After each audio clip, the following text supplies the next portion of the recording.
Hello, everyone. My name is Vernisa. Hey, y'all. This is Jen. And this is our podcast, Speak Up. What's up, Jen? Hey, Nene. How are you? I'm good. How are you? I'm good. It feels really good to be here finally on episode 12. Yeah, we made it this far. Yeah, for those of you that don't know, me and Jen are best friends, and we created this podcast to use our voices to motivate people to overcome life challenges through self-love and respect. Yep, as you guys know by now, that is definitely something we very much focus on. So today's episode is called Masterpieces from Broken Pieces. And Nene, what are we talking about today? First of all, I gotta say I love the title. We were very creative for coming up with that. I just gotta say that. But today, we really wanted to touch up on a very serious topic, but important topic. And we decided to call it this because we're really focusing on broken families today. And basically, we decided to call it that because just because you come from a broken family, as far as like being split up or something, doesn't mean you have to go forward keeping those traumas with you. So I want to start off with like, what is a broken family? So it sounds very, we all come from different backgrounds, all of us. Like, no family's perfect. I want to start off by saying that. There's no such thing as a perfect family. Right. But there is a such thing as a healthy family. And when a family's broken, it can mean like, there's certain things that the kids, the children had to witness growing up, being separated, a divorce, certain, the kids being separated. Also just a lack of like, violence that they're seeing, abuse, like all that stuff plays into the way a family operates. And oftentimes when a child is seeing those things growing up, they carry those things with them, and that takes into the relationships that they have in the future. And we subconsciously carry the trauma and the hurt and the pain with us when we're dealing with other people. Yeah, I also want to add into that it's not just about how the family is acting, like actions. It's also what they're saying to each other. Like, I don't know about you, but like what my mom tells me is very important to me. Like her opinion of me matters to me. So if she's constantly beating me down or something, that would affect me. Thankfully she's not, but that's what creates a broken family also. Like, even though you're all in a household, it doesn't necessarily mean that there's a family living there. It's just a bunch of people talking negatively to each other, bringing each other down. This can also create a dysfunctional family or a broken family, as we're focusing on. Also, like, if you're someone who witnessed substance abuse, when you've witnessed that, you're immune to doing the same thing. And also, all this stuff creates a cycle. And what me and Jen want to do with this episode is, you've seen a cycle of things happen, but that doesn't mean that is going to be the rest of your path. Right. Yeah, I like that. Focusing on, I've seen this in my life and everything, but I'm going to change this. I think what comes with broken families also is a lot of trauma. And like you were mentioning, it could create a cycle where it's like, a parent treated me this way, so I'm going to bring this into my family when I decide to have one or something. Or, subconsciously, like, we bring these habits that we've seen in our families into our own families, if we come from a broken family. Yeah, and let's start off with, we could start off with, abuse. Like, if, a child grew up seeing their mother abused by their father, they might grow up and end up in an abusive relationship, either taking the abuse or be the one giving the abuse. Yeah.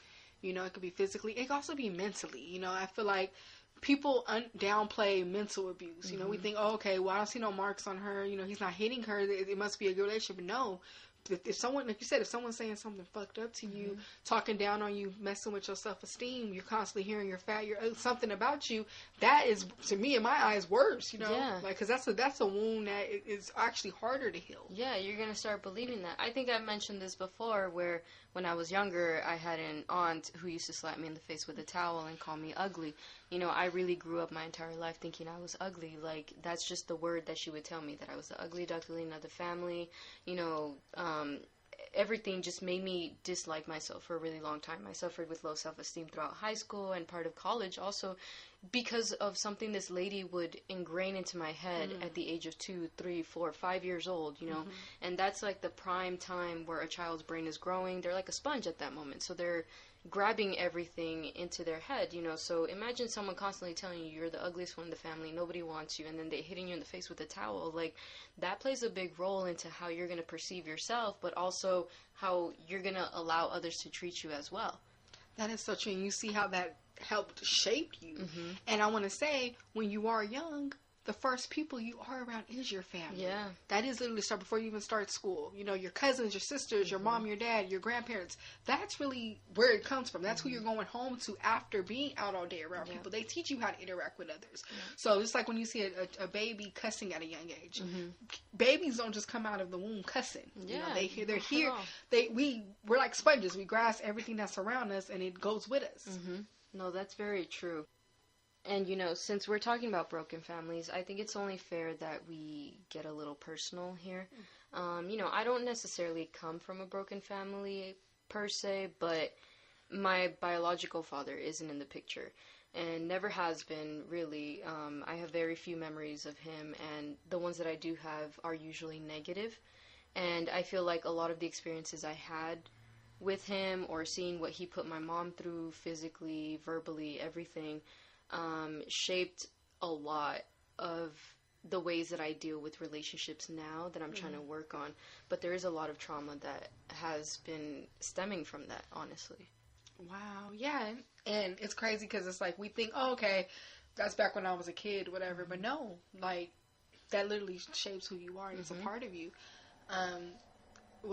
What's one thing that you say impacted you the most with that? I think just not having... like, you know, I have my stepdad. I absolutely adore him and everything, but, you know, not having my actual father in the picture for when I was very, very young. My stepdad didn't come into my life until I was, like, 9 years old or so. So by then, I was, like, older, you know, I knew he wasn't my dad and everything, and I think I had already grown into this mentality of, like, I don't have a father, you know, and I had to be the protector of my brother, my mom. I just automatically assumed that role. So I feel like now that I'm older, I still assume that role. You know, I feel like I'm the one who has to protect the family, and it becomes overwhelming sometimes because I feel like I have to be the hero. I have to be the savior. You know, I have to be the rock holding everything down. So I feel like I don't get a chance to break down. You know, I can't fail them necessarily. I love what you say about you having to feel like you need to be the rock. Like, me personally, you know, I'm the oldest, you know. I have, for those of you who don't know, I have 2 brothers and 2 sisters. And me and the oldest, and, you know, we came from a broken family, I would say. Like, we've all been split up our whole life. You know, we've been through a lot of traumas and stuff. And, you know, I never seen my mom and dad together. They broke up when I was, like, 2. And, you know, me and my siblings, we have different dads. So, you know, that already right there was, like, some type of, you know, split and stuff. And we've seen our mom go through so much hurt and pain, being a single mom, you know, or just dealing with certain relationships, you know. And it's crazy because, you know, you think, oh, you know, the child, it doesn't affect the child, but it does, you know. Like, my siblings, it's like when we're together, it's like this love that I cannot describe, you know. Like, they're the reason I keep going, because in the day we gotta pave the way for our kids, you know. I now have a niece and stuff, you know. So it's like I gotta teach my brother, like, you know, you gotta keep pushing this stuff. Don't pay attention to what, you know. Okay, just because your dad wasn't in your life, that doesn't mean, you know, you can't be a good dad, right? You know. And it's like, it's crazy because it's like, you know, these things really, really follow us. And then you have 2 choices. You can either fall into that cycle and just, you know, okay, well, this happened to me, you know, and recreate that, or you can learn from that. Like, you know what, I don't want to be like that. Like, I've seen my mom mistreated before, and I always tell myself, I don't, like, if I'm dating somebody and I see something that reminds me of it, I run away fast. Right. Because that's one thing. I saw the trauma and pain that it caused, and I'm like, that's not what I want to do, you know. And being the oldest, I'm now setting example for my siblings, you know, and I have to keep moving forward. That makes sense. Yeah, I mean, I think another way that I was affected also is the way I treat guys in relationships. You know, like, I never understood, like, why I always felt like I needed some sort of company or something. This was, you know, before I really started analyzing things, and it was because of that. I never had that male protector. You know, like, yeah, my brother was there for me and everything, but it wasn't like the guidance that I needed, you know. And my stepdad can only do so much for me. You know, he can only get involved in so many things. And then, like, my mom, she had to be both my dad and my mother at the same time for a really long time, but she was going through her own thing as well. Like, my mom was abused by my biological father, so she had a really bad depression when I was younger. So I remember seeing her, like, having to deal with that. And then me getting older, I just had to grow very independent. And I feel like I had to grow very fast, but I still needed that guidance. You know, I never got to be daddy's little girl or anything like that. I never had a chance to even develop a father-daughter relationship with anybody. You know, so getting older, I feel like I was looking for a guidance from a male for a really long time. But now that I analyze, it's like, no, you know, like, deal with things a different way. But that's definitely something that I took with me and I had to work on along the way. I just want to say that the role of both parents is very essential for a child, because, like you just said, you never were a daddy's girl, but you had that relationship with your mom. Yeah. I always was a daddy's girl. But even though, like, I have my mom, you know, we always, I would say, a complicated relationship. Mm-hmm. You know, she's a great mom. You know, I'm not on here, like, talking stuff, yeah. But I've always found it, like, you know, we've always, like, had things to work on. Mm-hmm. I'll put it that way. You know, and I've always, like, been, like, you know, usually girls are daddy's girls, you know. So, mm-hmm. Even though I've had my dad in my life, you know, I have my mom, too, and stuff. It's, like, the thing with my mom, though, but here we go. This is where all this stems in. My mom didn't have a mom growing up. Mm-hmm. Her mom died, you know, when she was a baby. So that plays into her cycle, mm-hmm. you know, of where she came from, you know, because think about it. The parents that we are, you know, when we become parents, we're teaching our children how to be parents. Right. So if you don't have a certain parent growing up, you don't really have that other side of you to, like, guide you in that, mm-hmm. you know. And although, like, you know, like, my mom not having, like, that motherly figure, you know, of her actual mom, you know, mm-hmm. that played a role into, you know, her as a mom. Yeah. You know, she's doing the best she can as a woman, you know, and I respect my mama as a grinder.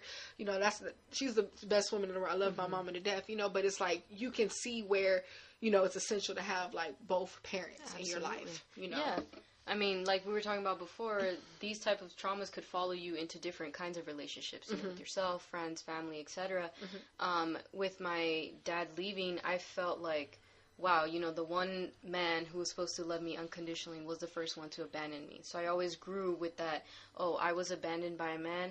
Okay, so, you know, when I get into, like, a serious relationship or something, I've always had that flight instinct. You know how people have fight or flight? Mine has always been flight. Like, you know, get left or leave before I get left, basically, type. And it's not healthy to be like that, you know, but I've been working on that a lot, but it just shows that this is the trauma that I was carrying with me subconsciously, and I was taking it into my relationships. You know, I didn't focus on what was really coming from the inside. I was more focusing on, okay, this guy made me feel a certain way, okay, I'm gonna leave, you know, because I don't want to get left. Yeah, and it's true, and it's crazy because I feel like we're opposite in that way, because mm-hmm. I feel like the mom, when you know, as a girl, as a woman, your mom is that one you should go to, like, when you mm-hmm. first, you know, your first date, you know, you're about to you're thinking about having sex, you know, things like that. You know, like, you know, you have that woman talk with your mom, you know. Mm-hmm. It's like, my mom, I never really was able to open up to her, like, about dating or, like, sex or things like that. So I always found that in my friends. Mm-hmm. Like, I always was going to my friends, like, if I was dating somebody or whatever, or had a question about boys, you know. And my dad, he always taught me, like, respect yourself. So I always, like, help.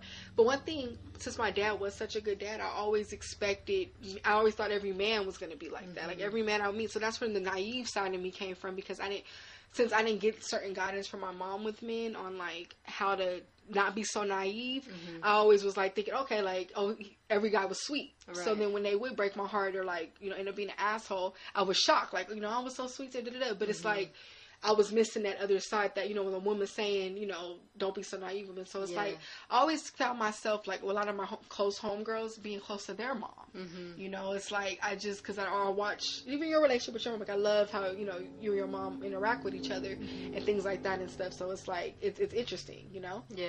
But, you know, but it's like, no, like I said, no relationship is perfect. Nothing, none of that. So, like, you know, I say, me and my mom, we're close in other ways, but that's just, those are certain factors, like, certain ways I couldn't go to her, you know, but every relationship is different, you know, but she has other things that she's taught me, you know, how to be how to be independent, you know, things like that I cherish, that some moms didn't teach their daughters. Yes. See, and I never got that balance on how much I shouldn't give myself to a man, because I never knew where that line was crossed, you know, I never knew how much was too much, or when I was doing too little, you know, so I've always been hot or cold, and it depends on how you treat me, and it shouldn't be like that. Like, it should really be, if I love you, I'm gonna stick through this with you. I'm not saying settle for bullshit or justifying anybody's toxic behavior, but I feel like there's, looking back on certain relationships, like, I left some of them for dumb reasons. You know, things worked out all in the end. I wasn't going to be with this person forever or anything like that, but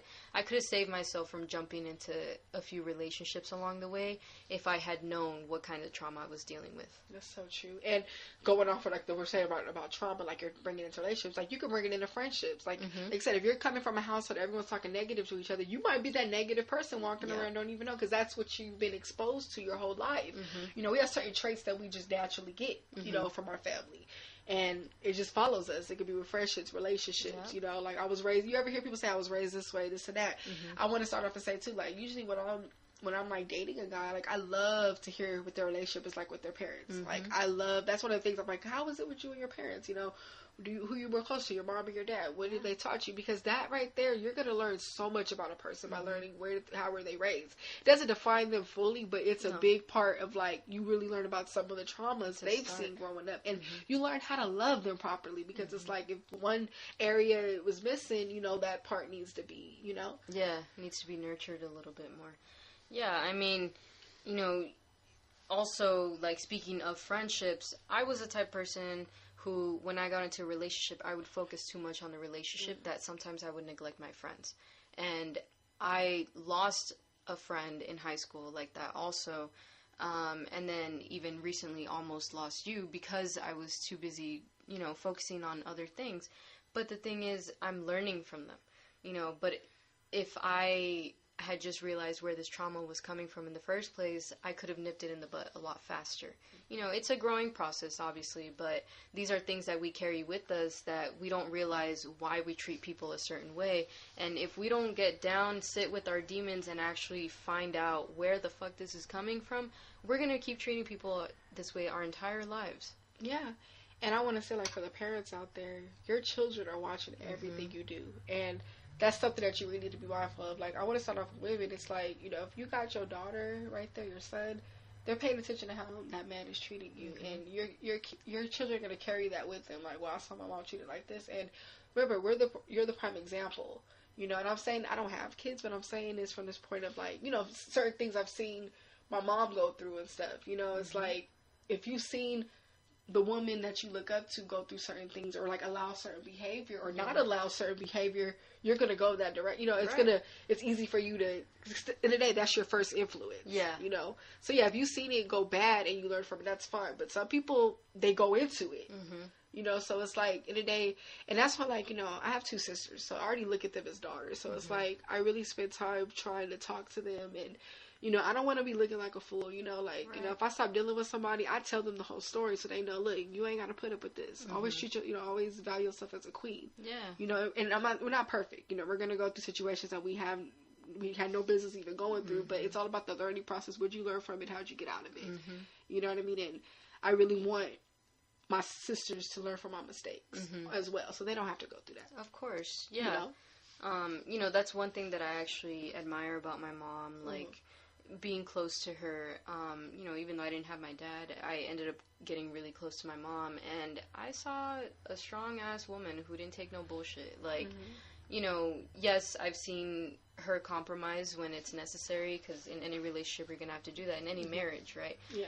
But, like, I admire my mom for the way she does not accept bullshit. Like, the way my biological father treated her, like, you know, was just horrendous. I remember actually a particular moment where he was like just belligerent drunk. It was just a bad situation, and my mom from that moment decided she no longer wanted to be with him. She wanted to make it work for her kids and everything, but she left him. And I remember this moment because he didn't want to get out of the house.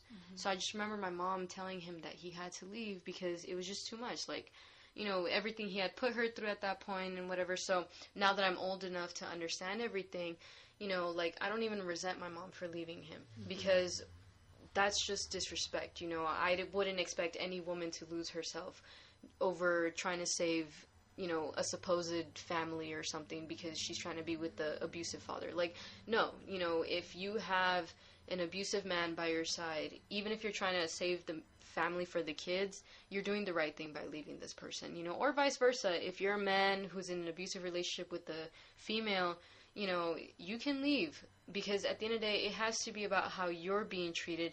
And then if this person is mistreating you, they gonna mistreat your kids. I remember I used to get whooped by my dad for no reason, too. Like, it would be the smallest things. We would drop food on the floor. We would get smacked. Like, all these things. So, I do admire that about my mom, that she just kept it pushing. Like, she was strong. She fought through everything herself. Like, I saw her grinding, having 2 jobs. I barely saw my mom when I was younger. But knowing that she was out there doing what she had to do, not just for herself, but for her kids, too, like, that, to me, shaped me into who I am as well. Yeah, I completely agree. Like, it's nothing like a mother's strength. Like, my mom is a strong-ass lady. And, like, I feel like I really get that from her. She always, like, had her independence. She always, like, had her own. And I just appreciate that, because it's, like, that stuff really just gets instilled in you, like. So it's important to be aware of what you're being raised around, because that is literally determining a lot of parts of you. Yeah, that's very true, actually. That's why it's important for us to start breaking these cycles of having broken families. Like, just because we grew up around a certain environment or something, it doesn't mean it has to define the rest of our lives. Like, yeah, we may have seen a lot of things growing up. We may have some trauma that we, carry with us, but it's up to us to decide that we no longer want those things to control us. Like I was mentioning before, I recently started working on this stuff because I realized where this trauma was coming from.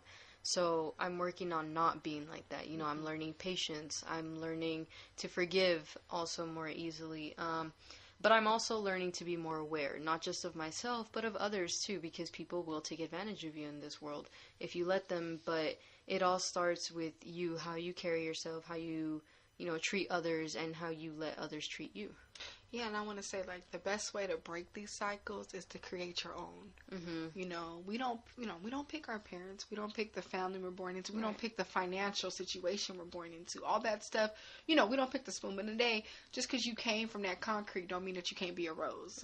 You can still grow from that. And, when you start your own family, when you building your own relationships, you can build that in a healthy way. And we say it starts with building it in a healthy way. And that all goes with working on yourself. And, like, it goes with the whole theme of our podcast, which is self-love and inner peace. So that whole venture of finding yourself, working on, your traumas. We all have traumas. Something, whether we were abused, substance abuse, something tragic happened to us. We all got scars we're carrying on us, but it's really how you heal and cope with them. And you make sure you're not bleeding on others. So when you're able to heal from your own wounds without just numbing them, you'll be able to attract better energy and create more loving, long-lasting relationships. Let's say, like, your parents treated you a certain way, or like you and your siblings didn't get along or whatever. In the day, okay, that happened to you, but it's like, is it worth fixing? Go ahead and fix it. Do what you got to do. But if it's something that can't be fixed, it's okay to distance yourself from that and know, okay, I don't want to be nothing like that. I want to come out of that and go stronger. And then when you let's say you and your siblings didn't get along, when you actually have children and they're actually brothers and sisters, teach them how to love each other the way you would have wanted that love from your siblings. It's all about just recreating that new cycle for yourself, because we can't determine our past, but we can shape our own future. It all comes down to self-reflection. Honestly, you gotta really, like I said, sit down with those demons and work on them. Don't let them overcome you, because there's I think you should not have kids until you've worked on yourself. Because any type of trauma that you're carrying, any type of insecurities, anything, you're going to take it out on your child, consciously or subconsciously. I've seen this a lot of people having children who are not ready, and honestly, it sucks because it's harder to work on yourself when you have a whole other life to focus on.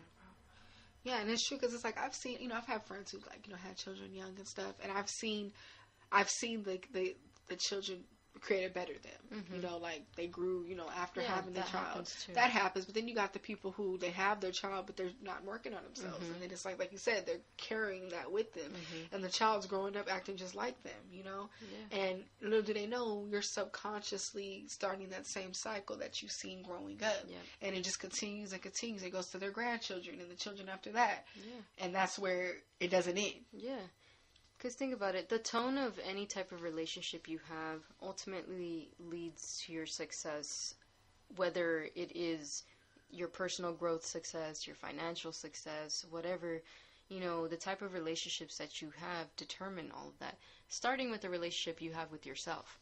If you ain't got a healthy one, you just numbing everything that you're going through, you're telling yourself all kinds of negative things, that's the kind of mindset that you're going towards, right? Or if you have a negative relationship with a parent or a sibling or, a toxic friend hanging around or something, that's the way that you're headed, if you let it define you.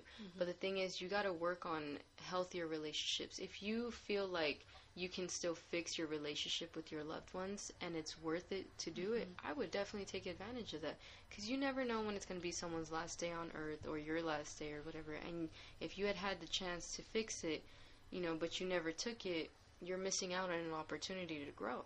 And that's where regret and resentment come in, because it's like, dang, all those years I could have minted this, and it's a learning process. It takes time. Like, I'm not saying I have it all figured out with, my family or certain friends and stuff, but, it takes baby steps. And as long as you're doing your part, you're fixing you. You can't pick how a person's going to react to your love, but then you can still do the loving and know you tried and you did your part as a person. Absolutely, yeah. So, I never got to have that relationship with my biological father. I still really don't. But I'm working on my relationship with my stepdad. I've started including him in more things. I'm seeing him as someone I trust. He's become that male protector for me. I even ask him for advice on a lot of things now that I'm older, because he is a part of my life. He's a part of my mother's life. They're the only example I have of a true loving marriage. So for me, it's important to find out what this man really is like. And I adore this man. He's like the only father figure I've had. And learning to build a better, healthier relationship with him has honestly helped me see things so differently now. And I want to say, like, with my mom or whatever, even though it's a work in progress, in the day, I used to just do this thing where, like, we get into it or whatever. She's like, why is she like that? But no, in the day, I take time now to understand why she's the way she is. And understand, now I know how to love her more properly and know, how to approach her differently, and that's helping us work on our relationship, because in the day, I want it to work. That's why my mom, I love her to death. Of course. You know what I mean? But you can't get something sweet with vinegar. You have to, like, really just mend through it. Things take time. We all have our own traumas, things we're dealing with. We deal with things differently. So it's about having that patience. But the more I work on myself, the more it'll help her want to work on herself, and then we can have a better relationship, and we will. I pray about it every day. I know it's going to happen. Yeah. And it is, Every relationship is about compromise and forgiveness. Literally. And we can't just sit there and hold things against each other. Going off what you said about, the whole success thing, it's true. Like, when you know how to have a healthy relationship, it leads you to more success, because like you said, if you're going around, you're negative and stuff, how are you going to build a business like that? How are you going to build a network? To have a strong team supporting your business or on your, with you, by your side, you guys all got to be right within and stuff, and happen. Guys, if you were that negative person that, cussing everybody out, taking your traumas out on everybody, nobody's going to do business with you. No one's going to work with you. And you're going to vibrate lower. Yeah. So you're not going to be able to have those meaningful relationships and meaningful business partners at that. That's true. It's all about who you surround yourself with. Yeah, energy doesn't lie at all. That's why, like you were saying, it's important for us to surround ourselves with people who have healthy relationships. Anybody that you look up to, they always say you're a reflection of the 5 people you hang around the most. So you have to make sure these people are holistic in their lives. Not only do they have a good relationship with themselves, but with their loved ones, with their family, even with strangers on the street. They say the way someone treats a waiter or something defines a lot about them. That's true. So make sure that this person is actually healthy. Yeah, and, there's this oftentimes, when we're looking, like, for a mentor, someone to look up to, we're looking at their money. How much wealth do they have? Right. What kind of cars they have, this and that. But we really need to be looking at, too, their relationships. We're always looking at, I want to be just like that millionaire. But, like, really, do you want to have a healthy marriage? Do you want to have, a healthy family?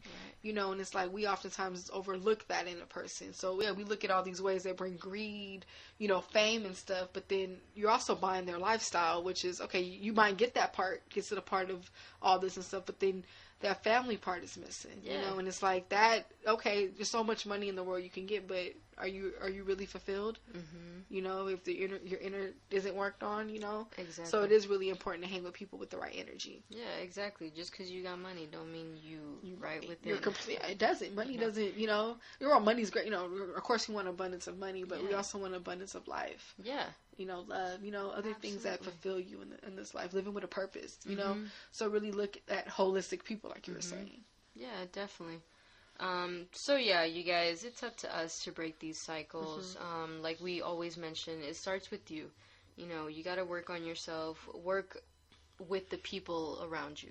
Yeah, and use your broken pieces to make a masterpiece. Really, that's what it comes like. Just because we come from, you know, we're broken, we're all, doesn't mean that's the rest of our life. You know, use that to create something beautiful. You know, just learn from it. Like, okay, I've been through this. You know, and grow through it and go and keep it pushing. You know, you could create the rest of your life. You really can. It's all about decisions and stuff and catching those red flags and those triggers and those traumas. But you really have to heal in a healthy way because no one deserves to be, you know, bled on. Yeah. Remember, life keeps going. You have to keep growing. So make sure that you're always growing into the best version of yourself. Beautifully said. All right, you guys, thank you very much for listening to this episode. Thank you, guys. We appreciate you guys. Check out our Instagram at SpeakUpJV, our Podbean account at speakupjv.podbean.com. Subscribe to our YouTube channel and check us out. Thank you guys for all the support. We appreciate you guys. Hope y'all have a great night. Bye. Bye.